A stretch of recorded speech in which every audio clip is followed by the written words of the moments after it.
The sound was not merely a cry. It was a jagged blade of sound that sliced through the pressurized silence of the first-class cabin like shattered glass. It was relentless, a desperate, rhythmic wailing that made the air itself feel thin and frantic. Every passenger within earshot winced or shifted in their buttery leather seats, their gazes darting toward the source of the disturbance with mounting irritation. Yet, despite the proximity and the piercing volume, not a single soul dared to utter a word of complaint. They didn't dare because of the man sitting in 1A. If you like stories that stay with you long after they end, subscribe now so YouTube doesn't hide the next story from you. Henry Ronald sat rigidly, his spine a frozen line of tension against the headrest. His jaw was clenched with such terrifying force it looked as though it might crack diamonds. He wore a custom-tailored dark suit jacket over an open white shirt, the expensive fabric straining against shoulders corded with muscle. A heavy gold watch glinted on his wrist, and thick gold rings adorned his fingers, but the luxury served only to frame the raw violence written on his skin. Intricate tattoos snaked up his neck and across the backs of his hands, marks of a life lived in the shadows of the underground. Normally, Henry Ronald was a man of cold, surgical calculation, a man whose very shadow caused people to cross the street to avoid him. But as his 2-month-old daughter, Rhea, flailed her tiny fists against his chest, his dark eyes held a flicker of something entirely foreign to his nature. Panic. Raw, unfiltered, and utterly helpless panic. Rhea was already bearing the weight of a criminal crown she never asked for. It had been only 8 weeks since her mother had taken her last breath, bringing her into this world, leaving Henry to navigate a landscape of grief and fatherhood he was entirely unprepared for. "Sir," one of his bodyguards leaned in, his voice a low, cautious murmur intended only for Henry's ears. "We could divert. Land early in." "No." Henry's voice was wrapped in dangerous silk, cutting the man off instantly. "We stay on schedule." But Rhea Ronald didn't care about the schedules of the American underground. She didn't care that her father's word could make entire families disappear or that he controlled the lion's share of the East Coast's shipping and construction. In her world of 2 short months, she knew only a gnawing, primal hunger and the cold absence of the warmth that had been stolen away with her mother's death. Henry had tried everything within his power. He had offered bottles prepared by the elite staff waiting at their destination. He had tried pacifiers, which the infant spat out with surprising, defiant force. He tried rocking her, but the motion felt clumsy and wrong in arms that were more accustomed to signing death warrants than cradling a life. Nothing worked. The most feared man in the city was being defeated by a newborn, and he was drowning in the realization that his power meant absolutely nothing here. From the galley, Angela George watched the scene with a heart that felt like it was being squeezed by a cold hand. As a flight attendant, she was trained to manage difficult passengers, but as a woman who had lost her own daughter to SIDS only 6 months ago, she was tuned to a different frequency. Her body responded before her mind could catch up. She felt the familiar, painful ache of sympathetic letdown, milk threatening to soak through the nursing pads she still wore, a cruel reminder that her body hadn't yet realized there was no longer a baby to feed. She knew that specific wail. It wasn't just colic or fatigue. It was the desperate, hollow sound of an infant who was refusing the world because it didn't feel like home. "Miss, are you all right?" a coworker whispered, noticing Angela's trembling hands. Angela didn't answer. She unbuckled her jump seat and began the long walk down the aisle toward first class. With every step, her survival instincts screamed at her to turn back. The man in 1A radiated a palpable sense of danger, a dark aura that made the air feel heavy. He looked like a marble statue carved by an angry god, beautiful and terrifying in equal measure. "Sir," Angela began, her voice barely steady as she reached his seat. Henry's gaze snapped to hers, and the impact was physical. His eyes were so dark they seemed to absorb the cabin light, capable of stripping flesh from bone with a single look. "I'm a nurse," she lied by omission, using her former NICU training as a shield. "I can hear it. She's hungry. She's not just crying. She's starving. She won't take the bottle." Henry rasped, frustration cracking his porcelain exterior. I've tried.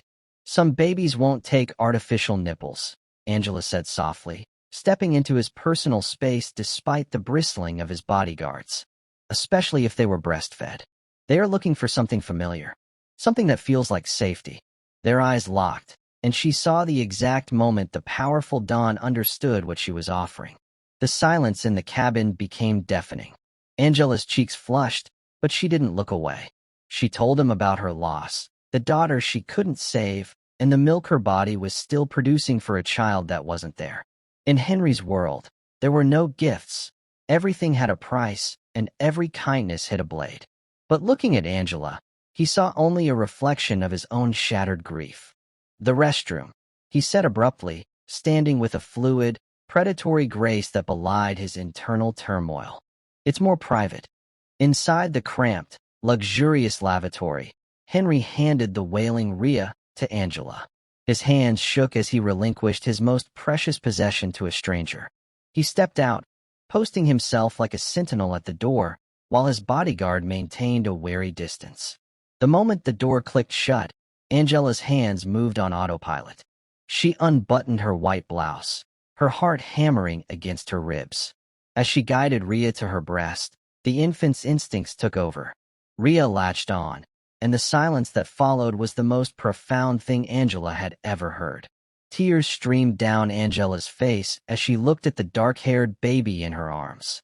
This wasn't her daughter, but in this moment, providing this intimate gift of life, she felt a flicker of the purpose she thought had died 6 months ago. 15 minutes later, she emerged. Rhea was fast asleep, a tiny fist curled peacefully against Angela's chest. Henry looked at his daughter truly at peace for the first time since her mother's funeral and felt the ground beneath him shift forever. "Your name," he demanded, his voice dropping the edge of a command and taking on the weight of a vow. "Angela. Angela George. I owe you a debt, Angela George," he said, taking his daughter back with practiced care. "In my world, a woman who feeds a Don's child becomes sacred. She becomes bound to the family." Angela tried to retreat, to return to her life of anonymity, but the look in Henry's eyes told her it was already too late. By saving his daughter, she had unknowingly stepped into the ancient, old ways of the Mafia. She had become the only woman who could sustain the Ronald heir, and in the eyes of his traditions, that made her something she wasn't prepared for. It made her his. The heavy, metallic click of the lavatory door felt like a final seal between the world of chaos Angela had left behind and the strange, sacred silence of this tiny sanctuary. Inside, the space was cramped, smelling of expensive soap and antiseptic, but to Angela, it felt like the only safe place on the planet. She looked down at Rhea. The infant was still screaming, her face a terrifying shade of crimson, her small body arching in Angela's arms. Each wail was a physical blow to Angela's heart. It was the sound of a child who had reached the end of her endurance, a child who was grieving a mother she could no longer smell and a life that had become a series of cold, rubber nipples and sterile formula. With hands that trembled only slightly, Angela began to unbutton her crisp, white flight attendant blouse. Her movements were practiced, governed by a muscle memory that her grief had tried to bury. As the fabric fell away, she felt the cool air of the cabin hit her skin, followed immediately by the heavy, painful warmth of her own body. It was a biological ache she had carried since the funeral, a surplus of love and life with nowhere to go. Until now. She shifted Rhea, cradling the baby's head in the crook of her arm.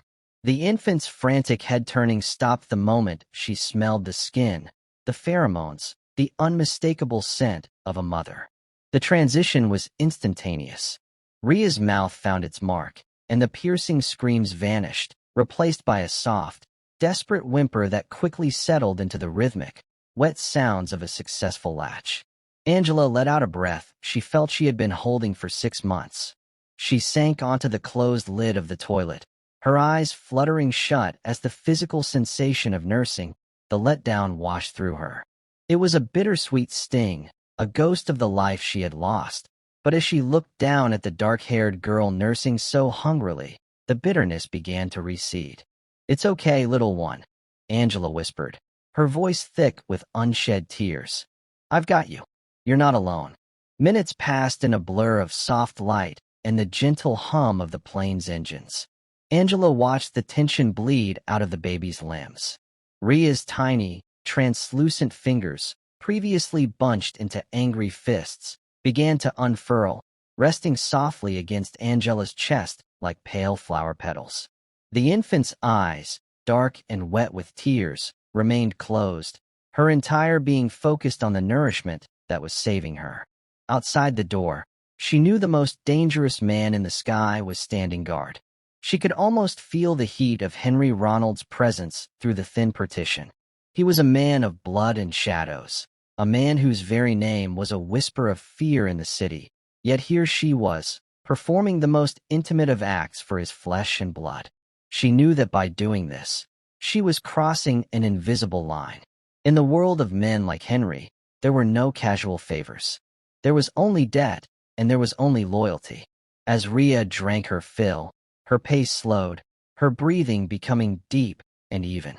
The milk-drunk haze settled over the child, and eventually, her jaw relaxed, her head lolling back against Angela's arm in a state of perfect, peaceful surrender. Angela stayed there for a long moment, simply breathing in the scent of the baby's hair. She knew she had to go back out. She had to return this child to the dark angel waiting in the aisle. Slowly, she rearranged her clothing, buttoning her blouse with a sense of solemnity, as if she were donning armor. She tucked Ria against her shoulder, the baby's head heavy and warm against her neck. When she finally pushed the door open, the light of the cabin felt blinding. Henry was there exactly where she had left him, his dark suit a sharp contrast against the pale walls. His eyes immediately went to his daughter. The sight of her silent, limp, and sleeping soundly caused a visible tremor in his jaw. The dark angel looked as though he had just witnessed a miracle he didn't believe he deserved. He reached out, his tattooed hands hovering near the child, before he looked up at Angela. The coldness in his eyes hadn't disappeared, but it had shifted, replaced by a profound, terrifying intensity. "She's full," Angela whispered, her voice steady. "She's safe." Henry took the child from her, his movements agonizingly careful. As their fingers brushed, a spark of something, half recognition, half warning, shot up Angela's arm. She had saved his daughter, but as she watched him pull the child to his chest, she realized with a start that she might have just lost her freedom. In the silent, watching eyes of the first-class cabin, the flight attendant was no longer just a staff member. She was something else entirely. She was the woman who had tasted the salt of the Don's grief and offered her own life in return. The descent into New York was as turbulent as the storm brewing in Angela's chest. As the wheels touched the tarmac with a definitive jar, the reality of what she had done began to settle over her like a heavy shroud. She had intended to perform a single act of mercy, a quiet moment of healing for a starving child and her own hollowed-out soul. But as the cabin lights brightened and the other passengers hurried to disembark, carefully averting their eyes from seat 1A, Angela realized that for Henry Ronald, there was no such thing as a quiet moment. Henry didn't move. He sat with Ria cradled against his shoulder, his large, tattooed hand supporting her small head with a delicacy that seemed at odds with the gold rings and the jagged ink on his skin. He waited until the cabin was empty, save for his stone-faced bodyguards who stood like sentinels at the exits. "Sit," Henry commanded. It wasn't a request, but the edge of the blade had been replaced by something far more compel, a weight of obligation that made the air feel thick. Angela sat in the seat across from him, her hands folded tightly in her lap. "I have a return flight, Mr. Ronald. My shift ends here." "Your shift ended the moment you gave my daughter your life's blood," Henry said, his voice dropping into a low, resonant register that vibrated in Angela's marrow. He turned his head, his sharp features catching the gray light of the New Jersey skyline through the window. "You don't understand the world I come from, Angela George. You see a man who needs help. My people see a Don who has been served the most sacred of debts." He leaned forward, and for the first time, The panic was gone, replaced by a terrifying, absolute clarity. In the old ways, the traditions that built the foundation of my family, a woman who nurses a child of the blood is no longer a stranger. You are Balia Desang, a milk mother. By the laws of my ancestors, you are now sacred. You are part of the Ronald family, as surely as if we shared a name. I don't want a debt, Angela whispered, her heart hammering against her ribs. I just wanted to help her. She was suffering. The why doesn't matter to the shadows, Henry countered, his dark eyes searching hers with an intensity that felt like a brand. My enemies are many. They watch for a crack in the armor, a single point of vulnerability. Until an hour ago, that vulnerability was a crying child. Now, it is the woman who has the power to silence her. He stood up, the movement fluid and predatory. Vittorio Moretti and the others. They will hear of what happened on this plane before the sun sets. They will see you as a target, a way to get to me, or a way to steal the life you've given my daughter. If I let you walk away now, you are a dead woman. The coldness of his words stripped the breath from her lungs. She thought of her quiet apartment, her lonely routines, and the grief she had nurtured in the dark. Suddenly, all of it seemed fragile, a glass house under siege. You are under my protection now, Henry continued, stepping closer until she could smell the faint scent of cedar and expensive tobacco clinging to his suit. Not because I want to hold you captive, but because the debt I owe you is a blood debt. I will provide for you. I will guard you. And in return, you will stay. You will be the mother Rhea lost, and the queen this house requires to remain whole. He reached out, his thumb grazing the line of her jaw with a touch that was surprisingly warm. You saved her life, Angela. Now, let me save yours. Outside the window, a line of black SUVs waited on the tarmac, their engines idling like growling beasts. Angela looked at the sleeping Rhea, then back at the man who held the power of life and death in his scarred hands.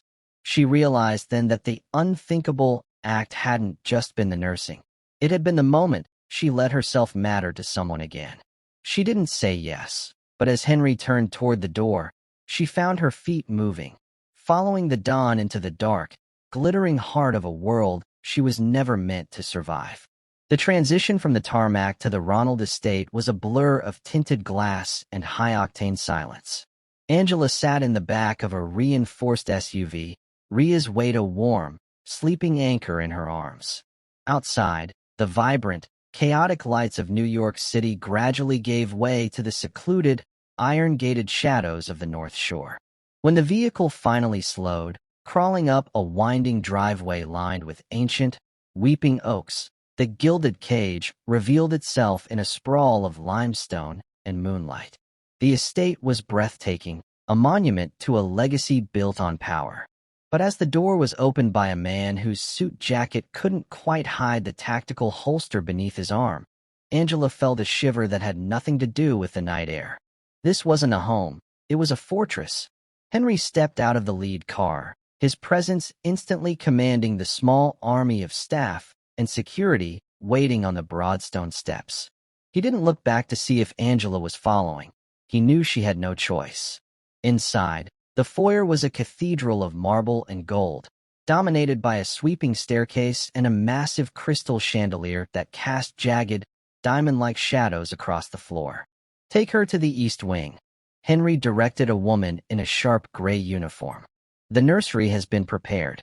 Everything Miss George requires is to be provided without question. Angela followed the housekeeper through corridors that felt endless, her heels clicking rhythmically against the stone. She passed heavy oak doors and oil paintings of stern-faced men who shared Henry's sharp, predatory features. As they reached the nursery, the door swung open to reveal a room that was a masterpiece of soft silks and ivory wood. It was beautiful, but as Angela's eyes swept the space, she noticed the subtle signs of the world she had entered. The windows were made of thick, reinforced glass. A silent security panel glowed red beside the door. A nanny cam sat discreetly on a bookshelf, its unblinking lens a reminder that in this house, privacy was a luxury that didn't exist. Mr. Ronald has requested that you stay in the adjoining suite, the housekeeper said, gesturing to a door that led to a bedroom every bit as opulent as a five-star hotel. A seamstress will be here in the morning to provide a wardrobe. Your belongings from your apartment have already been collected. Collected? Angela's voice rose, her heart stuttering. I didn't give anyone my keys. I didn't say I was moving in. The woman offered a tight, sympathetic smile that didn't reach her eyes. In this house, Miss George, your safety is the only priority. And your safety requires you to be here. Left alone in the quiet of the nursery, Angela walked to the window. In the distance, she could see the perimeter fence and the silhouettes of men patrolling the grounds with German shepherds. She looked down at Rhea, who was stirring in her bassinet, a tiny, innocent life surrounded by enough firepower to start a small war. The realization hit her with the force of a physical blow. She wasn't just a guest or a nurse. To the world outside those gates, she was the most valuable asset Henry Ronald possessed. She was the woman who kept his heir alive, which made her a prize to be protected and a target to be destroyed. The silk sheets and the marble baths were just the bars of a cage. A shadow flickered at the door. Henry stood there, his dark suit discarded, his white shirt sleeves rolled up to reveal the heavy ink of his forearms. He watched her for a moment, his expression unreadable. You look like you're planning an escape, he said softly, his voice echoing in the vaulted room. I'm a flight attendant, Henry. I'm supposed to be at 30,000 feet, not trapped in a castle, she replied, her voice trembling with a mix of defiance and fear. You're not trapped, Angela, he said, stepping into the room. The air seemed to tighten around him. You're preserved. My world is a meat grinder. Out there, you're a victim. In here, you're the heartbeat of this house. Don't mistake my protection for a prison, but don't think for a second I'll let you leave. You gave Rhea life. Now, I have to make sure you keep yours. As he turned and left, the soft click of the nursery door felt like the turning of a key. Angela realized then that the danger wasn't just the men at the gate. It was the way her heart had skipped a beat when he said her name. She was in a cage, yes, but the most terrifying part was that she was no longer sure she wanted to fly away. The days at the Ronald estate bled into one another, marked by the rhythmic, quiet needs of baby Rhea and the heavy, watchful presence of the man who ruled the house. For Angela, the initial terror of her gilded cage had begun to soften into a strange, domestic melancholy. She spent her hours in the sun-drenched nursery, a room that felt like a bubble of innocence suspended over a lake of fire.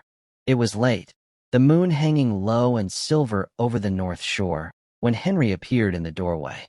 He had traded his sharp blazers for a simple black sweater, his dark hair slightly mussed, looking less like a Don and more like a man drowning in the silence of his own home. He didn't speak at first, merely watching as Angela swayed gently in the rocking chair, a sleeping Rhea tucked against her shoulder. She hasn't woken up once since you moved her, Henry remarked, his voice a low vibration that seemed to settle in the small of Angela's back. He stepped into the room, his eyes fixed on the peaceful curve of his daughter's cheek. She feels safe, Angela said softly, looking down at the child. Babies can sense when the person holding them is holding their own breath.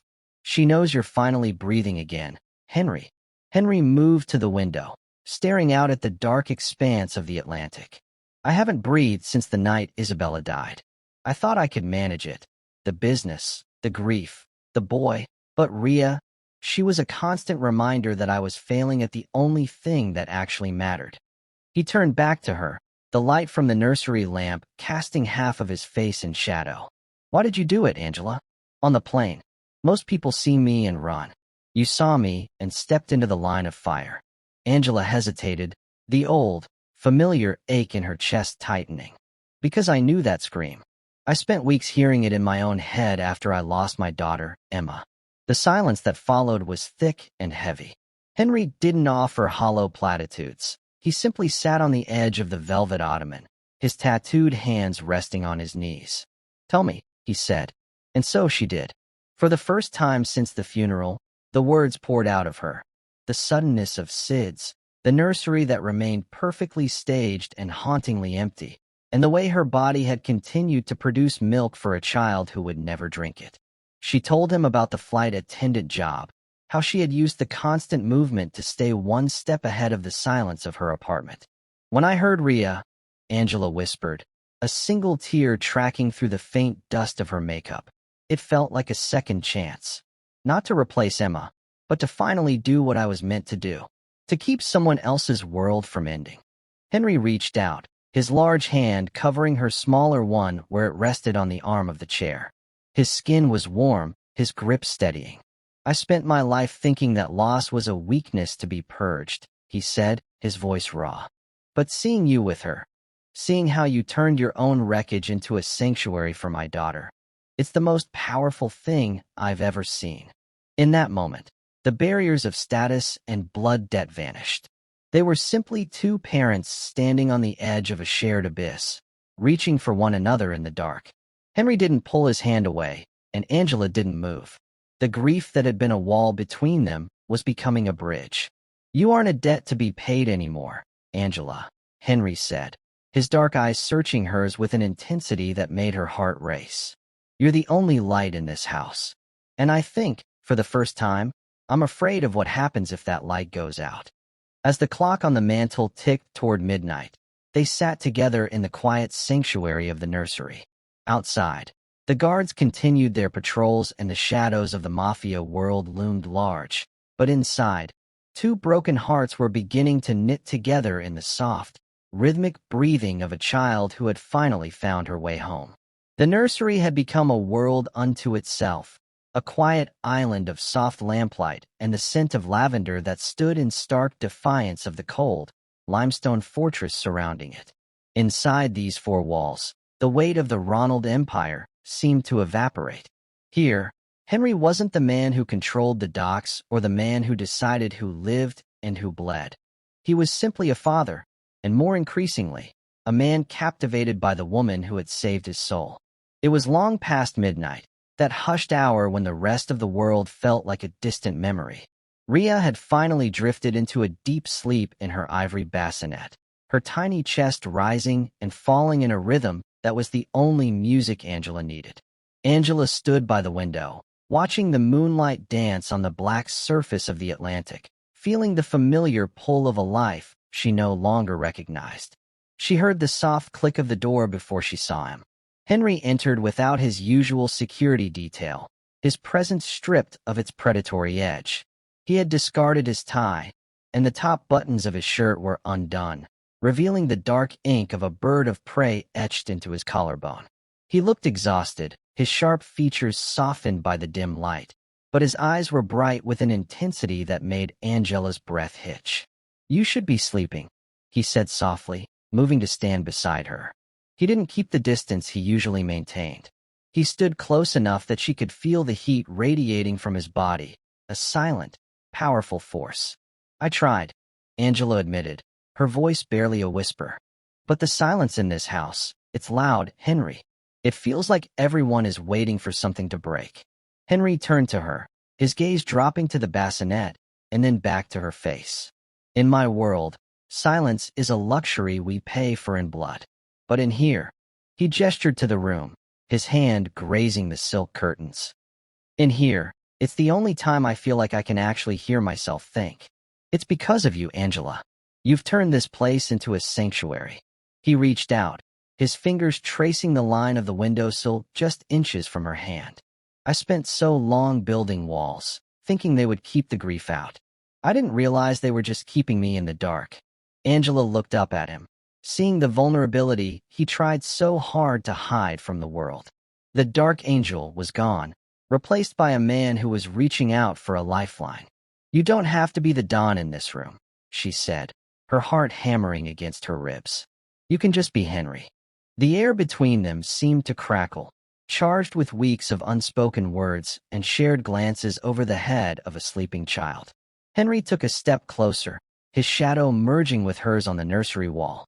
He reached out, his hand trembling slightly as he tucked a stray lock of dark hair behind her ear. His touch was a contrast of textures, the calloused palm of a man who knew violence, and the gentle stroke of a man who found himself in awe. I don't know how to be just Henry, he rasped, his thumb grazing her cheekbone. But when I'm with you, I want to learn. He leaned in slowly, giving her every chance to turn away, to retreat back into the safety of her milk mother status. But Angela didn't move. She leaned into him, her eyes fluttering shut as the scent of cedar and sea salt enveloped her. When his lips finally met hers, it wasn't the aggressive claim of a mafia boss. It was a slow, desperate uncovering of two souls who had been starving in the dark. The kiss was tentative at first, a question asked in the silence of the night. It tasted of salt and hidden hope. As Henry's arms wrapped around her waist, pulling her flush against his sturdy frame, the kiss deepened, becoming a sanctuary of its own. In that moment, the gilded cage vanished. The rival families, the blood debts, and the heavy weight of the Ronald name didn't exist. There was only the heat of his mouth, the steady heartbeat beneath his shirt, and the silent promise that for the first time in both their lives, they weren't alone in their wreckage. They pulled apart slowly, their foreheads resting against each other as the hum of the house returned to their ears. Henry looked at her, his dark eyes shimmering with a terrifying kind of devotion. "I can't let you go now," he whispered against her skin. "Not after this." Angela looked at the sleeping Rhea, and then back at the man who held her world in his hands. She knew the danger was only beginning, but as she reached up to touch the ink on his neck, she realized she was no longer afraid of the dark. The sanctuary of the nursery was a fragile glass bubble, and the first crack appeared not with a sound, but with a sudden, oppressive chill that swept through the estate. The intimate warmth of the previous night felt like a dream as Angela descended the grand staircase the following morning. The house had changed.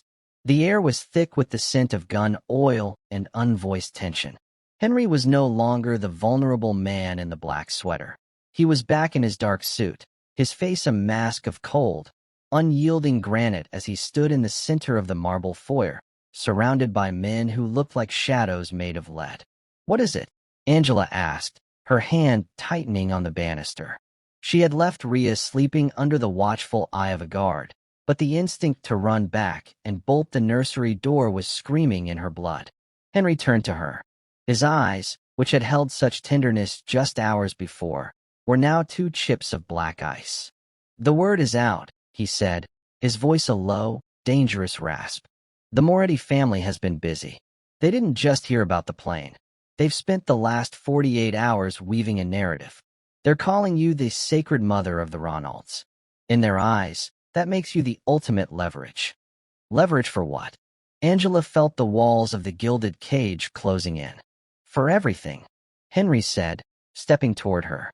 He reached out as if to touch her, then pulled his hand back, his jaw clenching. "Vittorio Moretti is old, and he is losing his grip on the docks. He thinks if he can take what I value most, if he can hold the woman who feeds my heir, he can force me to abdicate. They see my mercy as a weakness." The peace they had built was being dismantled in real time. Throughout the day, the estate became a literal war zone. Additional men were posted at every window, and the soft music of the nursery was replaced by the low hum of encrypted radios. Henry was constantly in the war room, a windowless basement office where the light never reached. Angela tried to focus on Rhea, but every time the baby stirred, Angela felt a jolt of pure adrenaline. She realized she wasn't just afraid for herself anymore. She was afraid for the man who was currently burning the world down to keep her safe. The strike came at twilight, just as the sun was dipping below the horizon and bleeding crimson across the Atlantic. It wasn't a frontal assault, but something far more surgical. A series of explosions rocked the perimeter of the estate, designed to draw the security detail toward the gates. Angela was in the library, looking for a book to read to Rhea, when the lights flickered and died. The backup generators groaned, but failed to kick in. "Stay down," a voice hissed in the darkness. It was one of Henry's men, but before he could reach her, the sound of suppressed gunfire whispered through the hallway. The library doors burst open. Angela scrambled behind the heavy mahogany desk, her heart thrashing against her ribs like a trapped bird. Through the gloom, she saw the silhouette of a man who wasn't one of Henry's. He moved with a cold, professional efficiency, his thermal goggles glowing like the eyes of a demon. The girl, The man grunted into a comms unit. I have the nurse. No, Angela screamed, reaching for a heavy bronze bust on the desk, but a gloved hand was already around her throat, cutting off her air. At that moment, the hallway exploded in a hail of lead. Henry roared her name, the sound primal and agonizing, but the intruders were prepared. A flashbang detonated, filling Angela's vision with a searing, white-hot void. She felt herself being hoisted up, the cold salt air hitting her face as they dragged her through a broken window toward a waiting vehicle. The last thing she heard before the blackness swallowed her was the sound of Henry's voice, not as a Don, and not as a father, but as a man whose heart was being torn out of his chest for the second time. The rumors of war had become a reality, and the sacred mother had been taken. The cold dampness of a concrete floor was the first thing Angela felt as she drifted back into a jagged consciousness. Her head throbbed with the rhythmic pulse of a drum, a lingering souvenir from the flashbang that had stolen the world from her. The air was thick with the smell of river salt, rusted iron, and stale diesel, a sharp, industrial contrast to the lavender-scented sanctuary she had occupied only hours before. Rhea, she croaked, her voice cracking against the dryness of her throat. A sharp, high-pitched wail answered her. It was coming from a corner of the dim, cavernous warehouse. Angela scrambled toward the sound, her hands scraping against the rough floor until she reached the small, portable bassinet her captors had carelessly tossed onto a wooden pallet. Rhea was safe, but her face was flushed with the same desperate hunger that had started this entire journey on the plane. I'm here, little bird. I'm here, Angela whispered, pulling the shaking infant into her arms. Despite the terror, the instinct to protect took over. She huddled against a cold brick pillar, shielded by shadows, and began to nurse the child. The silence that followed was heavy with the weight of the trap they were in. A touching scene. A raspy, aged voice echoed through the rafters. Angela looked up to see an old man stepping into the pool of light beneath a flickering industrial lamp. Vittorio Moretti looked like a grandfather who had spent too much time in the sun, but his eyes were as yellow and predatory as a hawk's. Behind him stood 4 men, their hands resting lazily on the grips of their submachine guns. Henry Ronald thinks he can change the rules, Vittorio said, his Italian accent thick and melodic, like a lullaby sung by a ghost. He thinks he can keep a sacred mother in a castle and pretend he is a man of peace. But a Don with a heart is just a man with a target on his chest. He will kill you for this, Angela said, her voice trembling but her gaze fixed on the old man. Perhaps, Vittorio smiled, revealing a row of perfectly white, unnatural teeth. But first, he will give me what I want. The docks, the unions, the shipping lanes. Everything his father stole from mine. He is on his way now, Angela George. Alone. That was the price for your life. Angela felt a cold stone drop in her stomach. Henry was coming into a kill zone. She looked around the warehouse, noting the snipers positioned on the catwalks and the heavy steel doors that were now barred. This wasn't a negotiation, it was an execution. He won't leave you alive even if he gives you everything, she said, her grip tightening on Rhea. Correct, Vittorio mused, checking a gold pocket watch. But he will die thinking he saved you. That is the greatest mercy a man like me can offer. Suddenly, the heavy iron doors at the far end of the warehouse groaned. A single, tall silhouette stood framed against the moonlight, the long coat billowing like the wings of a dark angel. Henry Ronald didn't hide, and he didn't seek cover. He walked into the center of the warehouse, his footsteps echoing like a funeral march. Let them go, Vittorio. Henry's voice carried through the space, devoid of emotion, a sound carved out of pure, frozen rage. The paperwork first, Henry. Vittorio gestured to a table set with a single lamp and a fountain pen. Sign away your kingdom, and the girl and the bastard child can walk to the docks. My boat is waiting to take them, somewhere else. Angela watched from the shadows, her heart breaking as she saw Henry move toward the table. He looked at her, then a brief, searing look that told her everything he couldn't say. He was prepared to lose his empire, his legacy, and his life, just to buy her a few minutes of safety. "Don't do it," Angela screamed, but her voice was drowned out by the metallic clatter of the snipers above chambering their rounds. The trap was sprung. The air was electric with the scent of impending blood, and as Henry reached for the pen, Angela realized that the only way out of this darkness was for Henry to become the man she had begged him not to be, or for her to do something even more unthinkable. The silence following the scratch of the fountain pen on the mahogany table was more deafening than the gunfire that followed. Just as Henry's hand moved to slide the signed documents toward Vittorio, the shadows in the rafters shifted. Henry hadn't come alone. He had come with the silent, lethal precision of men who moved like ghosts. A single red laser that appeared on Vittorio's forehead, followed by the muffled thwip of a suppressed round hitting the table inches from the old man's hand. In the heartbeat of confusion that followed, Henry lunged. He didn't go for the gun in his waistband. He moved toward Angela and Rhea. He shielded them with his own body as his tactical team descended from the ceiling on fast ropes, a coordinated storm that neutralized the snipers and disarmed Vittorio's men before they could blink. The chaos was over in seconds, leaving the warehouse smelling of cordite and ozone.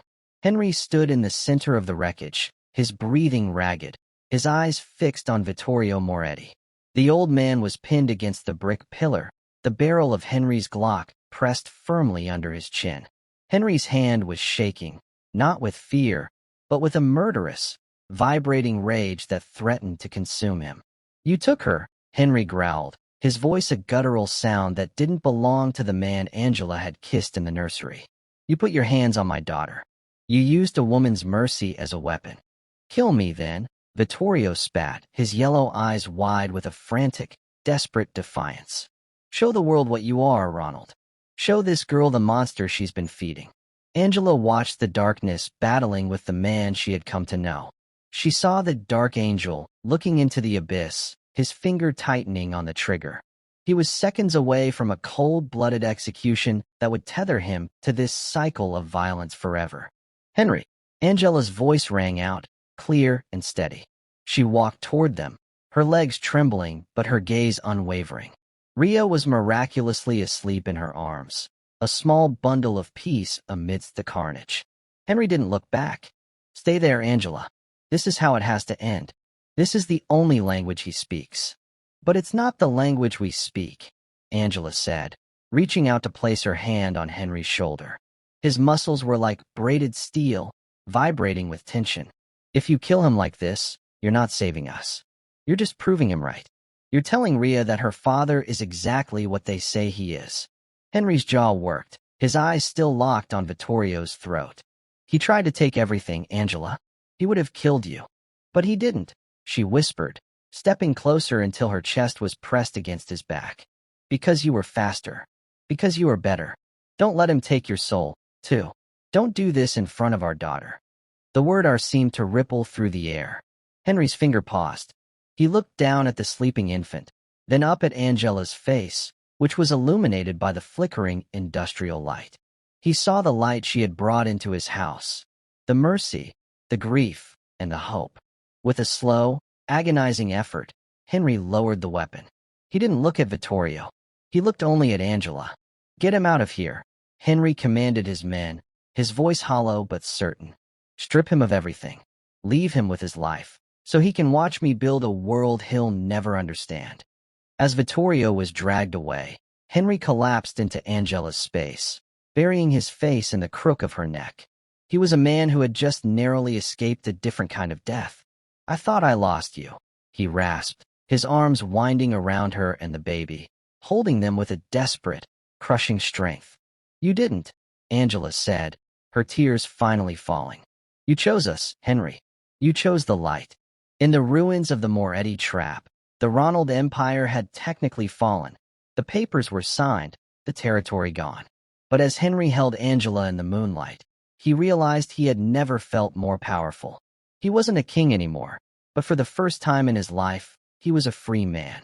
The transition from the cold, blood-stained concrete of New York to the vast, golden horizon of Big Sky country felt less like a move and more like a rebirth. 6 months had passed since the night at the warehouse. 6 months since Henry Ronald had officially retired, a move sanctioned by the Council of Families only because he had surrendered every inch of his territory and every dollar of his criminal liquid assets. He had traded a throne of iron for 50 acres of Montana wilderness, and for the first time in his life, he didn't wake up reaching for a weapon. The ranch house was a sprawling structure of cedar and stone, perched on a rise that overlooked a valley where the grass rippled like an emerald sea under the afternoon sun. There were no reinforced windows here, no tactical teams prowling the perimeter, and no unblinking lenses of security cameras in the nursery. The only sounds were the distant lowing of cattle and the melodic, happy babbles of Rhea as she sat on a quilted blanket in the tall grass. Angela stepped out onto the wide wraparound porch, wiping her hands on a linen apron. She looked at the scene before her and felt a profound sense of peace that she had once thought was reserved only for other people. She was no longer a flight attendant running from a ghost. She was a woman who had built a sanctuary out of her own wreckage. Henry was down by the fence line, working with a young colt. He wore a simple denim shirt and worn boots, the sleeves rolled up to reveal tattoos that now seemed like relics of a past life rather than active threats. When he saw Angela, he stopped, leaning against the timber rail and watching her with an expression that was no longer guarded or predatory. It was a look of pure, unadulterated devotion. "Rhea's getting hungry," Angela called out, her voice carrying easily in the crisp, mountain air. Henry vaulted over the fence with an easy grace, walking toward the porch. As he reached the blanket, he scooped Rhea up, hoisting her high above his head until she shrieked with delight. The dark angel was gone. In his place was a man who knew the value of a laugh and the weight of a peaceful afternoon. "I think she just wants her mother," Henry said, stepping onto the porch and handing the giggling child to Angela. He stayed close, his arm winding around Angela's waist, pulling her into the warmth of his side. They stood together, looking out over their kingdom of earth and timber. It was a life built not on blood or tradition, but on choice, the choice to walk away, the choice to forgive, and the choice to love. "Any regrets?" Angela asked, leaning her head against his shoulder. "Not one," Henry replied, his voice a low rumble of contentment. "Though I should warn you, my cousin Luca called today. The families are still talking." Angela's heart gave a small, familiar flutter of anxiety, but it was quickly extinguished when Henry kissed her temple. "They're just making sure I'm really out," he whispered. "And I told him I've never been more in than I am right now. The Ronald name belongs to the history books. Out here, I'm just a man who loves his family." As the sun began to set, painting the sky in bruises of purple and gold, they headed inside. The house was warm, smelling of pine needles and home-cooked dinner. In a world that had once tried to tear them apart, they had found the unthinkable, a happy ending. Angela George, the flight attendant who had once done the unthinkable on a plane, had finally found where she belonged. She was the Montana Queen, and in this sanctuary of her own making, she was finally home.